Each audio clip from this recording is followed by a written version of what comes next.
Yeah. I'm going to talk about the ergonomics and handling of flexible ureteroscope. Basically, as an endourologist, all of us are very well versed and have very good hand-eye coordination. What makes the flexible ureteroscope difficult and RIRS with a learning curve is that in rigid URS, our dominant hand works, and in RIRS, both our dominant as well as non-dominant hand has to have equal work. So in this talk, I'm going to cover the movements of the scope and how to give care to the scope and little setup about the ergonomics of the RIRS. First, it's easier if we classify the movements into four. The first movement is going to be push and pull. So this is going to push the scope inside and remove the scope outside. And this is done with the non-dominant hand. And second thing is the major rotation, where this is going to happen at the level of wrist and elbow. And this will be decided which side we are going to operate. This will basically focus the tip of the scope towards the left side or right side. And the third thing is down and upward deflection. This is going to help in moving between the calyces. And this is done with the dominant thumb. And fourth is minor rotation. This is a minor, finer movement that is done with the non-dominant fingers. We will see one example for each. So first movement is going to be the push and pull.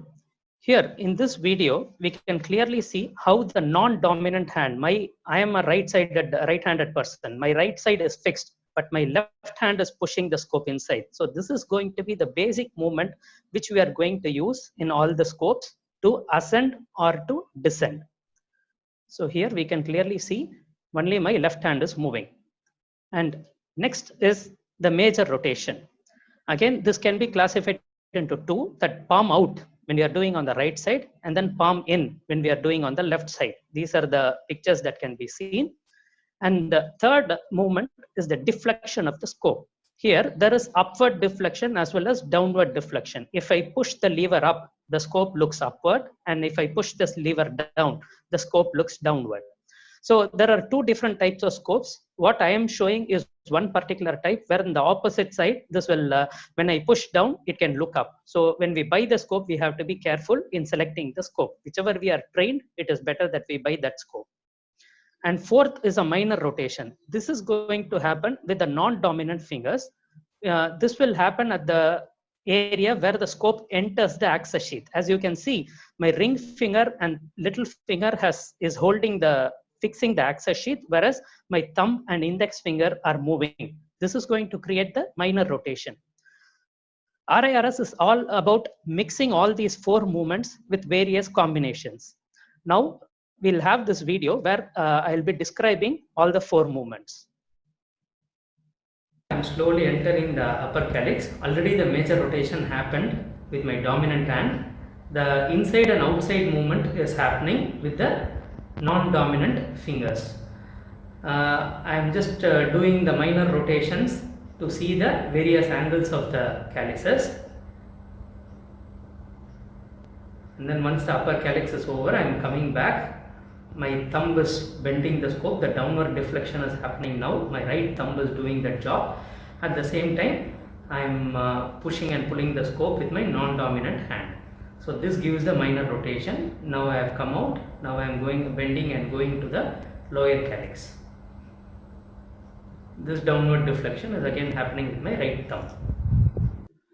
So if we sequentially in combination use all the four movements, then it will be very easy to master RIRS and it's easier to overcome the learning curve. Now I am going on to caring about the scope. This is a short video. After the procedure is over, we wash the scope with RO water and then use either betadine scrub or the chlorhexidine scrub. We take it in a piece of gauze and wipe the scope thoroughly. Care should be taken when we come to the frills, which is at the lower end of the scope. That is where the scope bends. So it is better that area is not pulled and instead just tap the scrub in that area.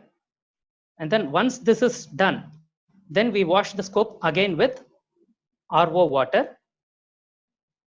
Now it is time to clean the channel. So we take either distilled water or RO water and flush the channel with the help of a syringe. This will give a good flush to the inside of the channel. After that, it is mopped and placed in the box that is given, that comes along with the scope.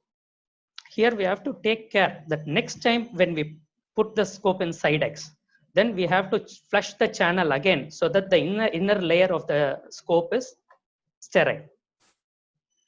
Now coming to the ergonomics, these are some small tips that I wanted to give. First is placement of the monitor. When the patient is in lithotomy position, it is always preferable that we place the monitor on the side of the surgery. And another important point is the surgeon has to keep the shoulder in adduction. At no point to introduce the scope or withdrawing the scope, the right hand or the dominant hand should be used. The dominant hand is fixed. Only the wrist and the elbow will move. And the table height has to be positioned comfortably so that the surgeon's back is safe. We don't have to bend or strain our back. And the surgeon's position, surgeon will have a slight tilt and face towards the monitor. This will help to reduce the strain at the neck. There are two more things I wanted to convey. It is always safer that we have separate trolleys for taking care of the flexi-scope. I have seen in many places they combine the semi-rigid instruments along with the flexi-scope. So here we have designed a special trolley with specific dimensions for comfortable use and safe placement of the scope. And this is another tray, which is a Sidex tray to keep the sterilized scope. Thank you.